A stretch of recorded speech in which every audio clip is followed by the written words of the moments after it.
संजय भाटिया ने आज इंद्री में पहुंचकर हल्के लोगों की समस्याओं को सुना और इस मौके पर सांसद संजय भाटिया ने पाल कॉलोनी व डेरा सच्चा सौदा के सामने जमा पानी को लेकर प्रशासनिक अधिकारियों से विचार विमर्श भी किया।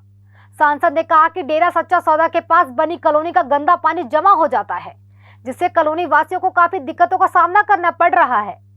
इस पानी की निकासी को लेकर एसडीएम व अन्य अधिकारियों से विचार विमर्श कर इसका शीघ्र सही निकालने के लिए कहा गया है। उन्होंने कहा कि कॉलोनी वासियों की इस समस्या का हल शीघ्र निकाला जाएगा और सांसद संजय भाटिया ने कहा कि देश में कोरोना वैक्सीन की कोई कमी नहीं है। आबादी के हिसाब से भारत कोरोना वैक्सीन लगाने में दूसरे से कहीं आगे है। 45 से ऊपर आयु वर्ग के लोगों को आधे से ज्यादा वैक्सीन लगाई जा चुकी है और दूसरे वर्ग के लोगों को शीघ्र वैक्सीन लगा दी गई है, जिसके लिए उन्होंने स्वास्थ्य विभाग में कार्य सभी चिकित्सकों और आशा वर्करों व पैरामेडिकल का आभार जताया। उन्होंने कहा कि हमारे देश का किसान भोला भाला है, लेकिन कुछ कथित किसान नेताओं ने इनको बरगला रखा है। 3 कृषि कानून किसानों के हक में है और शहर में गुजर रहे लेडेड वाहनों की एंट्री को रोकने के लिए पूछे गए सवाल में उन्होंने तुरंत संज्ञान लिया। देखिए पूरी रिपोर्ट।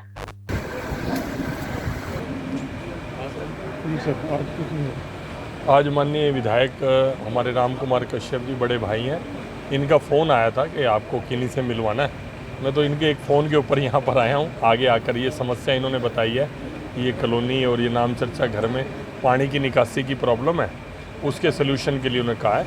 मैंने अभी एसडीएम साहब भी थे, बीडीओ साहब थे, उनसे रिक्वेस्ट करी कि आप एक बार इसका देखो कि पानी की निकासी कैसे हो सकती है। वो जैसा भी रास्ता बनेगा निकालेंगे पानी की निकासी। तो कुछ उम्मीद है सर कितनी देर पर ये पानी के पीछे कॉलोनी वालों ने भी प्रदर्शन किया था इस बारे में लेकर? मुझे नहीं पता प्रदर्शन कब किया था, या उन्होंने कहा ठीक है जिसको दिक्कत है वो करते ही हैं, उनको प्रॉब्लम है तो वो है ही।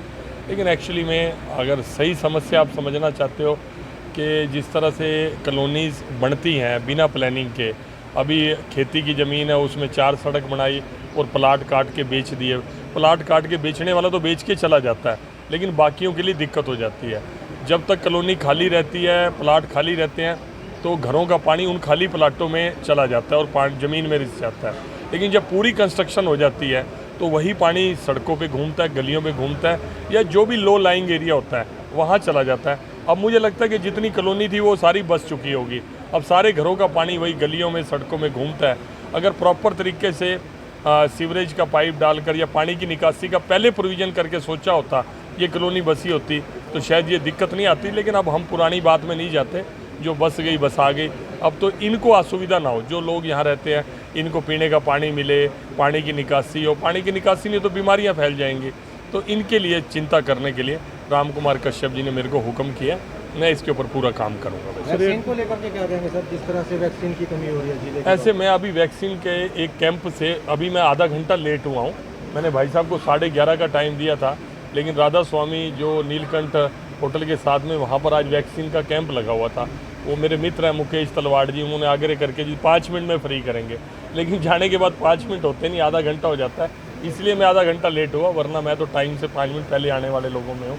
तो मैं आज भी वैक्सीनेशन बड़े सुचारू रूप से बढ़िया तरीके से चल रही थी। लेकिन अब जितनी प्रोडक्शन है एकदम से डिमांड बहुत ज़्यादा बढ़ गई। कारण ये रहा कि पहले वैक्सीनेशन को लेकर जिस तरह से विपक्ष ने भ्रमित किया, यही अखिलेश यादव थे, वो कहने लगे जी ये सांप्रदायिक है, कई लोगों ने यही राहुल गांधी, यही सोनिया गांधी, ये बीजेपी का है, ये लगाने से आप नपुंसक हो जाओगे। इस तरह का भ्रम फैला के लोगों को वैक्सीनेशन से दूर रखा। लेकिन कोरोना सेकंड वेव के अंदर जिस तरह से ये अटैक हुआ और जिन्होंने वैक्सीनेशन कर रखा था उनका बचाव हुआ, उनके अंदर डेथ रेट बिल्कुल 0.08%, 7% आई, बाकी डेथ बहुत ज़्यादा रेट थी। तो लोगों को लगा कि वैक्सीनेशन होना चाहिए। दुनिया के अनेक देशों ने जिन्होंने भारत की प्रशंसा करी, पहले एक समय था पोलियो का टीका, प्लेग का बीमारी का वैक्सीनेशन, ये आप देखोगे 100 साल में, 100 साल पहले विदेशों में आ गया तो हमारे यहाँ 100 साल बाद आया। ये इस बार मोदी जी के नेतृत्व में हिंदुस्तान में, दुनिया में बाद में बना वैक्सीनेशन हिंदुस्तान ने पहले बना के दिखा दिया। ये एक अच्छा समय, हमारे पास इतना बढ़िया नेतृत्व है। ऐसे समय में विपक्ष झूठ बोलकर भ्रमित करता। और इस तरह का एक एग्जाम्पल मैं आपको और देता हूँ। इतना किसान आंदोलन के अगुआ बने हुए हैं, जो अपने आप को अगुआ कहते हैं, चढ़ूणी जी, वो सारे देश की, सारी दुनिया की मेडिकल साइंस को फेल कर दिया। उन्होंने कहा जी कोरोना कराना कहीं से नहीं आया। दुनिया कह रही है कि चीन वालों ने कोई ऐसा रासायनिक कोई प्रक्रिया करी जिससे ये कोरोना वायरस उत्पन्न हुआ और वुहान से होकर सारी दुनिया में फैल गया। वो तो दुनिया के रिसर्चर ये बात बोल रहे हैं। और चडूणी साहब की नई रिसर्च है कि जो ये 5G के टावर लग रहे हैं ना, इससे कोरोना वायरस निकल रहा है। अब ऐसे लोग भी अगुआ और लोगों को भ्रमित करते हैं। और सबसे बड़ी बात हैरानी की, ऐसे लोगों को भी फॉलो करने वाले बड़े लोग हैं। ये नहीं कि आप जो तर्क के साथ बात कर रहे हैं कि उनको लोग फॉलो करेंगे, ऐसे उल जलूल बातों को भी फॉलो करने वाले हमारे यहाँ लोगों की कमी नहीं है। तो इन लोगों ने वैक्सीनेशन के प्रति पहले भ्रमित किया, बाईकाट करा। कई जगह तो वैक्सीनेशन की टीम जाती थी लगाने के लिए, उनको पकड़ के बांध के उनको पीटा भी गया, ऐसा किया। लेकिन अब उसी वैक्सीनेशन की कमी का यही सबसे ज़्यादा शोर मचा रहे हैं। लेकिन जो कमिटमेंट्स होती हैं, इसका वैक्सीनेशन का रॉ मटेरियल पूरी दुनिया से हिंदुस्तान के अंदर आता है। वो हिंदुस्तान में रॉ मटेरियल नहीं है, बाहर के देशों से आता है।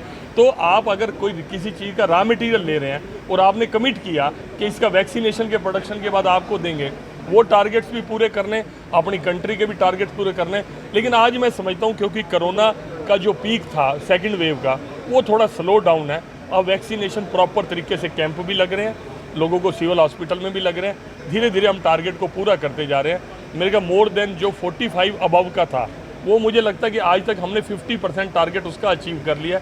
और 18+ वालों का जो टारगेट था, कहीं कहीं 10%, कहीं कहीं 15% और कहीं कहीं 20% भी वो टारगेट पूरा हुआ है। अगर ओवरऑल देखा जाए तो हिंदुस्तान के अंदर जितनी आबादी को वैक्सीनेशन हो चुका है, शायद ही दुनिया में कोई एक आधा देश दूसरा होगा जहां वैक्सीनेशन हुई होगी। मैं सल्यूट करता हूं अपनी एडमिनिस्ट्रेशन को। मैं दिल से कह रहा हूं, ये कोई राजनीतिक वो नहीं। लोग आमतौर पे सरकारी कर्मचारियों को, प्रशासनिक अधिकारियों को गाली देते हैं, लेकिन मैं सल्यूट करता हूं अपने डॉक्टर्स को, अपने पैरामेडिकल स्टाफ्स को, जिन्होंने अपनी जान की परवाह नहीं करी। अपने घर में डेथ हो रही है लेकिन लोगों की मदद करने से पीछे नहीं हटे। जितने भी आप लोग कोरोना वॉरियर्स हैं, मैं मीडिया वालों को भी उसी में गिनता हूँ, मैं सफाई कर्मी को भी उसी में गिनता हूँ, मैं पुलिस कर्मी को भी। सबके गाली भी सुनते हैं, लेकिन हमारे भले के लिए थोड़ा कोशिश करते हैं कि हमें समझाने के लिए, सख्ती के लिए, हम लोगों को समझाने के लिए सख्ती करते हैं। हम लोग भी थोड़ा बहुत लापरवाह हैं सारे, मेरे समेत। मैं खुद भी कहता हूँ कि हम लोग लापरवाह हैं। तो हम सब लोगों को गाइडलाइंस को फॉलो करते हुए समाज के काम में आगे आना चाहिए। टोहाना से विधायक हैं सर, उन्होंने किसानों पर अपशब्द का प्रयोग किया, उसको लेकर के क्या किया भाई साहब? टोहाना से जो विधायक हैं, क्या अपशब्द, क्या प्रयोग किया? मैंने नहीं सुना। क्या अपशब्द किया? गालियां दी, क्या दी? किसानों को क्या दिया? क्या वीडियो वायरल हो रही है भाई साहब? मैं अभी आपको अभी आप खड़े हैं यहाँ पर, आप मेरी रिकॉर्डिंग कर रहे हैं और मैं बिना किसी कारण के आपको पकड़ लेता हूँ, आपका गिरेबान पकड़ लेता हूँ, आपको मैन हैंडलिंग करता हूँ, तो आप क्या करोगे भाई साहब? आप बताओ। वैसे एक इंसानियत की बात है, अपने निजी काम से, दुख में सुख में कहीं आदमी जा रहा है और आप खड़े होकर उसकी गाड़ी के शीशे तोड़ रहे हैं, उसको मुक्का मार रहे हैं, उसको कर रहे हैं। मुझे अपशब्द मैंने सुना नहीं, अपशब्द उन्होंने क्या बोला या क्या, मैंने तो वो वीडियो देखे हैं। जिस तरह ज़बरदस्ती आपका चुना हुआ प्रतिनिधि है, अगर आप उससे खुश नहीं है, 2 साल बाद इलेक्शन है, 3 साल बाद इलेक्शन है, हटा देना। संजय भाटिया अच्छा आदमी ने, उसको हटा देना। राम कुमार कश्यप अच्छे आदमी ने, हटा देना। क्या लोकतंत्र में इस तरह आप विरोध कीजिए, प्रदर्शन कीजिए, सब लोग कर रहे हैं, लेकिन आप धक्का मुक्की कीजिए। आप अभी यहाँ कार्यक्रम चल रहा है और आप लोगों के साथ ही धक्का मुक्की करने लग जाएं, आप उनको कवर करने के लिए जा रहे हैं, आपके साथ ही मारपीट करने लग जाएं, तो आपके क्या निकलेगी? मन से बददुआ तो निकलेगी ना यार। हमारा आप कानून है, कानून के खिलाफ आप प्रदर्शन करें, अपना पक्ष रखें। चलो मैं कहता हूँ सब कुछ ठीक है। कोई किसी किसान नेता जो अपने आप को कह रहे हैं, हालांकि किसान मैं भी हूँ, मेरे फादर 87 ईयर ओल्ड है, आज भी 2 व्हीलर चलाकर खेत में और सब्जी की खेती करते हैं। क्योंकि धान की डाइवर्सिफिकेशन के लिए सरकार बार बार कहती है कि बहुत ज़्यादा पानी जाता है। चलो फिर भी लोग ट्रेडिशनल खेती कर रहे हैं, मैं उसमें नहीं जाता, लंबी बहस में नहीं जाता। मैं भी किसान हूँ, मेरे फादर से पूछ के देखो, पढ़े लिखे हैं, टीचर भी रहे हैं और आज खेती करते हैं, उनसे पूछो, वो आपको बता देंगे कानून के अंदर क्या फ़ायदा है। आज जो किसान के आगू हैं, मैं कहता हूँ वो फ़ायदा ना बताएं, वो कमी बता दें इस कानून के अंदर। मंडी बंद हो जाएगी, 2 फसलें आई, मंडी सारी फसलें उठा ली, रिकॉर्ड तोड़ फसल उठाई। आज तक इतनी फसल नहीं उठाई किसी सरकार ने, मंडी बंद नहीं हुई, एमएसपी कम नहीं हुआ, ज़्यादा ही बढ़ रहा है। सरसों का रिकॉर्ड तोड़ रेट मिल गया, मंडी से बाहर मिल गया, और कानून के अंदर क्या चीज़ है? आप एक मौका तो दो। मोदी जी एक आम परिवार से ताल्लुक़ रखते हैं, मजदूर किसान की चिंता शायद उन्होंने करते हुए इन कानूनों को बनाया। अब तक कुछ बिचौलियों की जेब में पैसे जा रहे, तकलीफ होती है। हम बिचौलिया बोल रहे हैं तो 10 लोगों को तकलीफ होती है, आप हमारे को क्या कर रहे हो? ये सिर्फ बरगलाया जा रहा है, भ्रमित किया जा रहा है। किसान भोला भाला है, सादा है, बिल्कुल सिंपल है। आप बात करोगे, मैं राजनीतिक क्षेत्र में हूँ, हो सकता है मैं बात दाएं बाएं घुमाना जानता हूँ।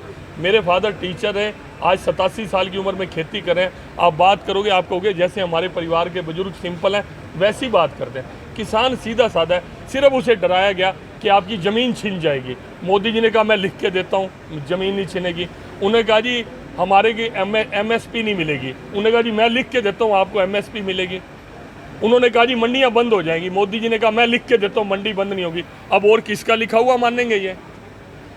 मतलब एक झूठ बोलने वाले की बात के पीछे लगकर आप किसी को मैन हैंडलिंग कर रहे हो, फिर उसी को आरोपित करोगे इन्हें हमारे को गाली निकाल दी।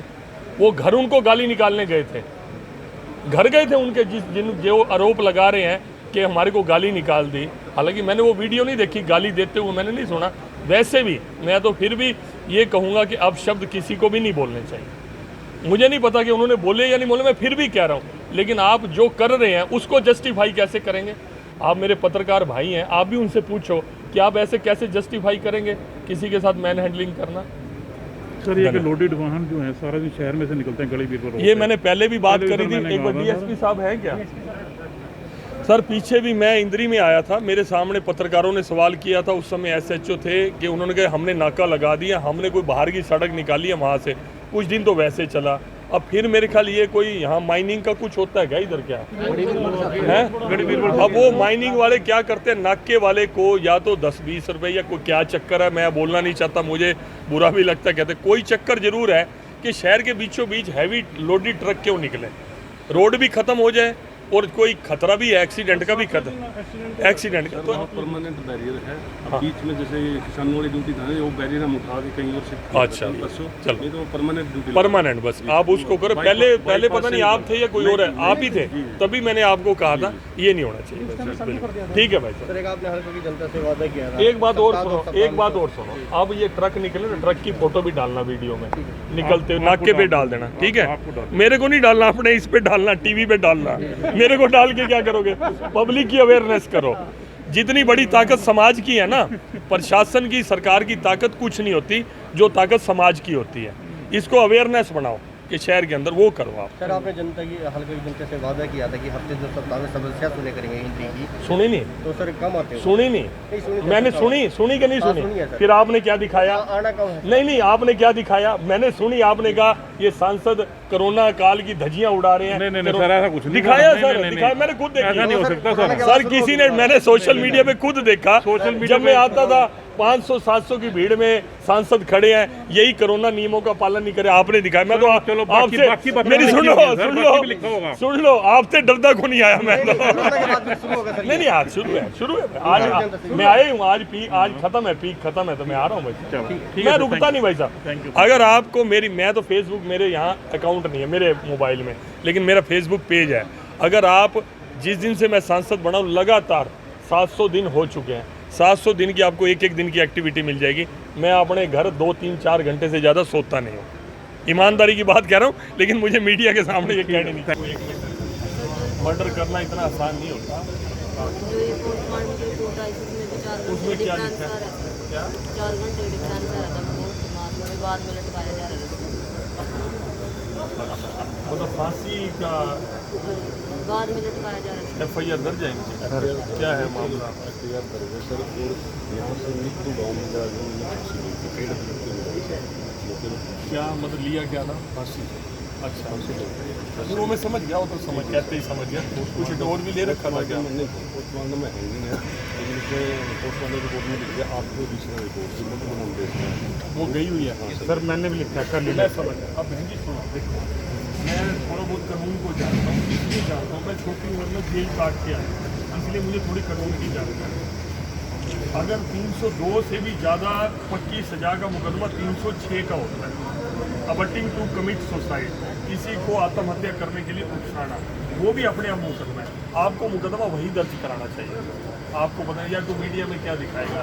मेरे भाई, मेरे देवता, वो मेरे मालिक।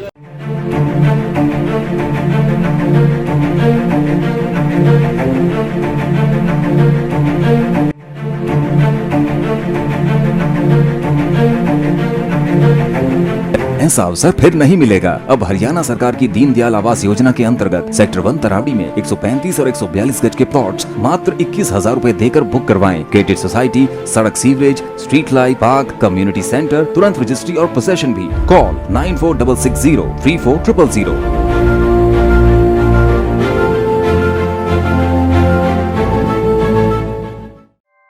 ऐसे ही लेटेस्ट खबरें पाने के लिए बेल आइकन को क्लिक कर हमारे चैनल को लाइक, शेयर एंड सब्सक्राइब करें। धन्यवाद।